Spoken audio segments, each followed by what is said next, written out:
But we were talking about something that's very interesting. As an agent, you were a teammate of Toni Kukoc. Yes. And Rick Bucher came on and said, Giannis isn't LeBron. He's an international player. They don't feel like this is their country, whereas LeBron will be a villain. LeBron will recruit players. LeBron will get a coach fired. LeBron can be aggressive politically. International players go to Kukoc. They don't feel that way in America. They're not as willing to be a villain. Did you sense that with Kukoc? Yeah, you know, Tony, I met Tony when I was in high school, actually. We played in this international tournament in Germany, of all places. And the one thing that I've noticed about European players, and I don't want to generalize, but for the most part, there's a respect for authority there that's a little different. They feel an obligation to play in international events. They feel they have to do it, and they respect what the coach is. The coach calls play X, they run play X. The ability to improvise, I think that's what made Tony special, because Tony had a unique game where he could improvise a little bit. He would never break the rules, but he knew how to bend them. And Tony was a very unique player, and he was a special player because he was a little ahead of his time. Do international players like Giannis feel they represent something?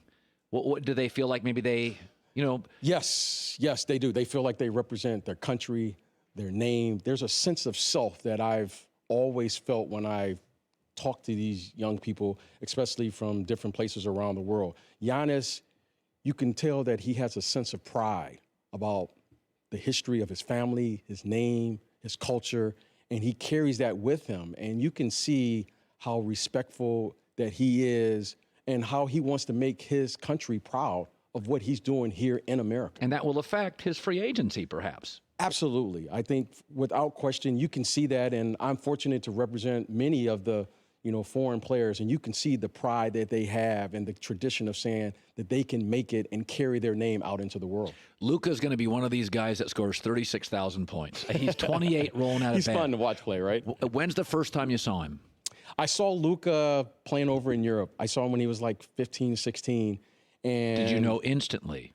Well, I knew he had a feel for the game.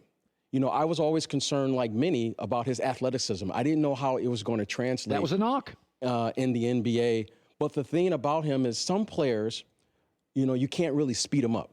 And I remember Chris Mullin, who's a good friend. Yeah. And Chris Mullin was never the fastest guy. And we used to always joke, we'll never know when he's going to lose a step, because we'll never know when he's going to lose a step. And when I was watching Luka last night play, he plays the game at his own pace.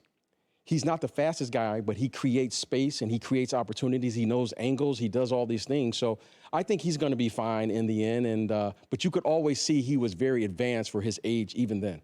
How about Zion? He did not come out of high school as the #1 player. Do you remember the first time you saw him?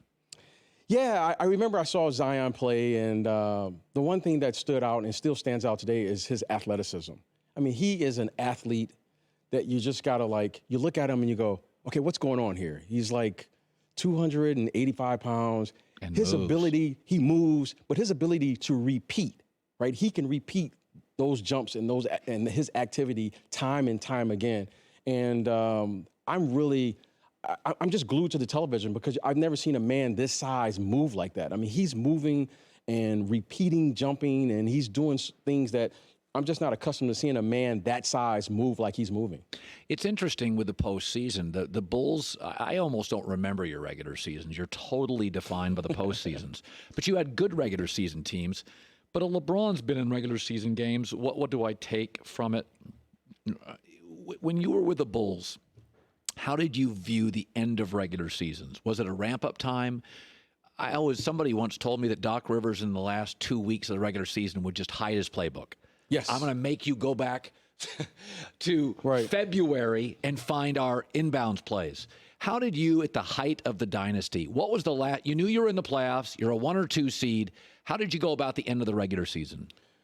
Well, Colin, that's a great question. And the one thing playing for those Bulls teams is that we played with the expectations that we were going to win the championship. So there was a championship mentality that we played throughout the entire season. I think that is a little different in today's game. Yeah. We never went into the season saying we got to gear it up. Either the light was on or the light was off. It was on or it was off. There was no in between. There was no hiding because we understood what the end game was. end game was we were going to be the last team standing when the smoke cleared. That was the first thing. So our mentality was always a little different. I think the big thing as I watched today, and, you talk about the Clippers and you talk about the Lakers, is that they're constantly jockeying for a position of who has an edge, meaning are they going to be the best player this month or are they going to be the best player next month? But in the end, it always comes down to the following. Who's got the best player on the team and who's the best player in the postseason? A lot of times, it reminds me of the draft. I don't care who's the best player in the draft. I want to know who's the best player after the draft. I really don't care who's the best team during the regular season. But I am very interested who's going to be the best player in the postseason. Do you worry at all, B.J. Armstrong, an agent, former Bulls player, 3 rings, made an all-star team as well? Do you worry that they add Reggie Jackson with the Clippers, and then they add one of the Morris twins, and it's already a deep roster, and Reggie's good if he can get the ball, and they've already got Lou?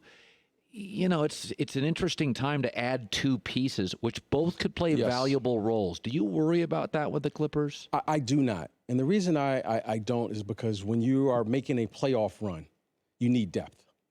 I can't ask Patrick Beverley and these players to play 40 minutes night in and night out at the age they are currently at, right? So I'm going to take Kawhi Leonard, who's their best player, and I'm going to move his minutes from 34 to 40 minutes. And I'm going to have to do this on consecutive nights because in the postseason, you're going to play every other night.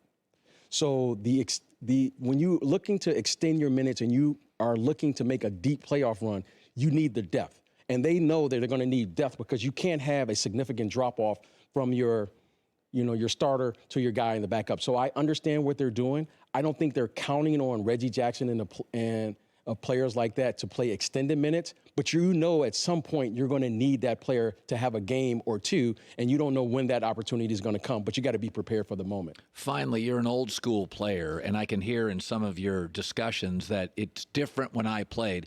What is the one thing, I watched Luka and Zion last night, what is the one thing about the millennial player, the young player today, that you do like more than the old school guys? Well, there's a lot of things I love about the game today. When I watch especially Luka play, there is a certain joy that they play the game, right? That a lot of times when we played, you couldn't play the game with that same level of joy because of the physicality of the game.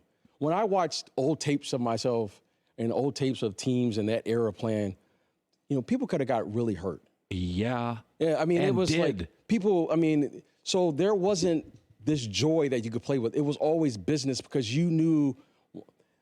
There were many of opportunities when I knew I was going to the basket, referees would say, hey, BJ, be careful in there tonight. Right? That's just the way the game was played, right? It's played with more joy today. It's played with more joy. You guys are laughing, guys are smiling, and there's a respect behind that. And I think that's something we're not used to seeing because in our era, when we played the Pistons, there was no joy. We played the Knicks, there was no joy. The other thing, BJ, as you well know, there used to be a pie, and everybody was trying to get a sliver. Yes. Now everybody's compensated. Everybody gets a piece of the pie. Right? There's more. There's 2 pieces of pie for every kid at the dinner table. You're not fighting for your piece of the pie financially. BJ Armstrong, I love having you on. Thank you. Hi, everybody. Thanks for watching. Subscribe here to get the latest from the show. Also, be sure to check out more of the best clips from The Herd or go watch a few segments from other shows on FS1.